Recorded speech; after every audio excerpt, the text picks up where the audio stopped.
government has taken in history. Sarah Hanson-Young, welcome to the program. Thanks for having me and happy birthday. Well, thank you very much. It now does look like the government is willing to give some ground on inducements and potentially the broadcast rules for gambling ads as well. Do you welcome this willingness to shift? Well, everyone else can see that it needs to happen, David. I mean, just watching that clip from the Prime Minister there, I mean, what was going on in the government that they didn't think that people would be extremely upset if the government putting on the table legislation that is so weak, that fails to protect families, that fails to protect young people from the predatory nature of gambling. And if the government's now willing to move on some things, well, good. But the devil's going to be in the detail. And what I say to the Prime Minister and to the government is put your cards on the table. Let's see how far you're prepared to go. Because previously, the government had committed to the Murphy report whole suite of recommendations that were designed to make it fairer on people and safer for people, not just continuing the status quo or letting the big corporations, the big gambling companies, off the hook. Yeah, to be clear, I don't think the government committed to implementing that Murphy report. That's been the problem all along. It was a government-chaired committee. Sure. And for years, they've let it languish. It had unanimous support across the different sides of politics. This is because actually, and I think the government has really misread the room here, this is not an ideological issue, David. This is about people's lives. This is about the vulnerability of people who have gambling addiction, the destruction that it has for families, for young people, for small business. And that's who the Prime Minister should be listening to. So where is this at now? Have you been talking to the Minister, Annika Wells? Have you been talking yet to the Prime Minister? What's going to happen in the next few days? Yeah. Look, I have had some conversations with the Minister about this, and I was really clear that what is on the table is not enough. And we've seen, thank goodness, we saw the evidence come out of that Senate inquiry, because it has shifted the political discussion, and that's important. I'm speaking to people on the opposition side as well, who are rightfully angry that a government with 94 seats and the opportunity to get something done in the Senate, and the government sitting there squibbing it. I haven't spoken to the Prime Minister about this yet. Do you expect you will? Well, I hope so. But the government's they've got to put their cards on the table. So just on that, you're saying the government's got to put its cards on the table. Does that mean you're not going to put forward your own amendments? You want them to put something on the table beyond the existing legislation? Well, I've been really clear, and as have members of the community and the experts about this. Peter Murphy's report, which I read again yesterday, by the way, I mean, it's really clear. Partial bans do not work. In the absence of the government not tackling online advertising, where it's the most insidious because it's targeted, these companies, let's be clear, these big media companies and tech companies online, they have access to all of our data. They know who the weakest links are. They know who to target. They know who are vulnerable, and they go after you. So unless there is real move online, this whole thing is set up to fail. We need proper bans on online advertising. You know, some people are suggesting an opt-in rather than an opt-out. Well, I want to hear what the government has to say about that. Is that your position as well? Well, I'm prepared to entertain that. Inducements, of course they should be gone. Completely gone? Oh, absolutely. The Murphy report was really clear about this. And what is this an predatory is often, you know, in the eye of the beholder. I heard the gambling companies on last week, David, tried to tell me there were generosities. Yeah. I mean, give whatever me you call them, friggin' break. Okay, if you're paying a punter out, if their horse comes second rather than first, is that an inducement? Look, I think they use every trick in the book to promote, and it's a real predatory nature. So whether it's special deals, whether it's extra credits, whether it's favours to events, whether it's they all need to go? Absolutely. Okay. Absolutely. Inducements need to be off the table.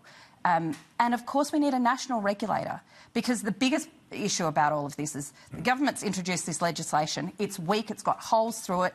I mean, you could run a truck through this. They've made it more complicated, and you know what happens when things are complicated? it's destined to fail. At the end of the day, there's no one, there's nobody that is going to be able to implement it. So they put in place some rules, as weak as they are, and there's no cop on the beat.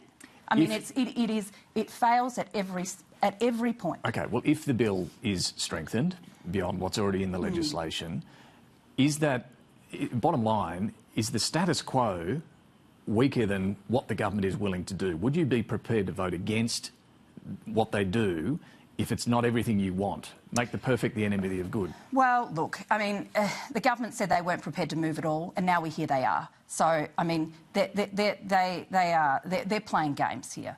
And they put up a piece of legislation that their own members, their own backbenchers, know is not strong enough. So now they're saying, oh, well, we may be prepared to move. Well, let's see how far you're prepared to move.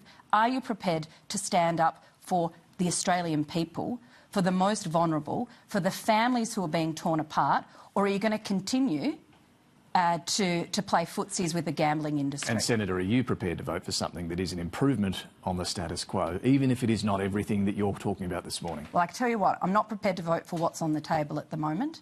But, David, I've got a track record of being able to negotiate and get things done. Well, the Prime Minister knows that, the government knows that, the opposition knows that, and I've said to the government, if you are not prepared to do what's needed here, well, we'll take this out of your hands and we'll do it in the Senate ourselves, because the majority of senators know that what the government has put on the table is not good enough, including a bunch of their backbenchers. On a couple of other fronts in your portfolio, the government's also trying to force tech giants to pay for Australian news on their platforms. It's now proposing they pay 2.5% levy on their digital ad revenue under the News Media Bargaining Code.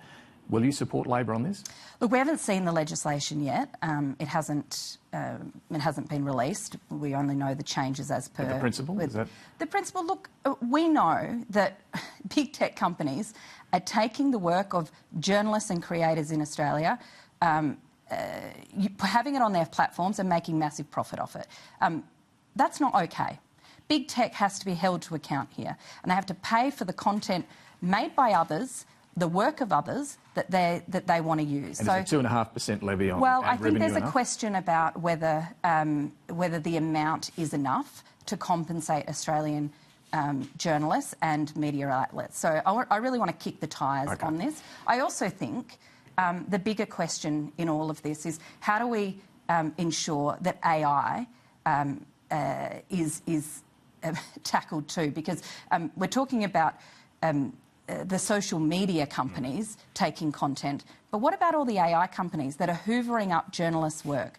In a time when mis and disinformation is rife, some politicians, you know, are using that for their own political advantage. We actually need public interest journalism that is trusted, that is Australian, and that has an element of accountability. Well, and I say this to you, you know, I can't imagine that Pauline Hanson and One Nation are going to want to allow this new funding model to go to the ABC.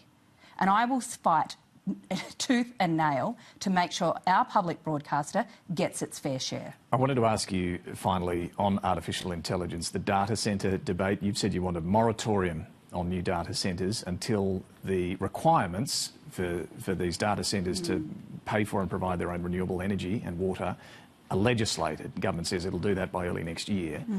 If and when that's done, is that enough, or do you still have concerns about data centres beyond the impact on energy and water? We need an ironclad guarantee of these things, right? It can't just be best endeavours. But if it's put in law... Well, and the devil will be in the detail on that. But the Australian community is already sceptical of what's going on here. And you can see this across the country. Communities are actually starting to rise up and say, actually, what do we get from this? What do we get out of hosting these big-scale, massive data centres when we're being told electricity prices might go up? They might be taking our drinking water. We don't know. We don't know what it means for actual jobs in the long run. In fact, we're hearing AI is going to impact people. So are you suggesting some sort of additional tax on data centres? AI and data centres are the new extractive industry, and we made this mistake already.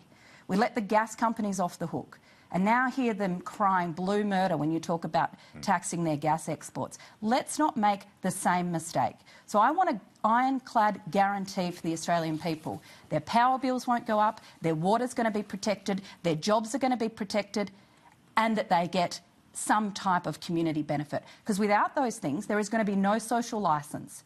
And it's evaporating very quickly. People are sus of these big tech bros, and they have every right to be. Green Senator Sarah Hanson-Young, thanks for joining us this morning. Thank you. Well, coming up, how has politics changed in the 25 years since this show began? First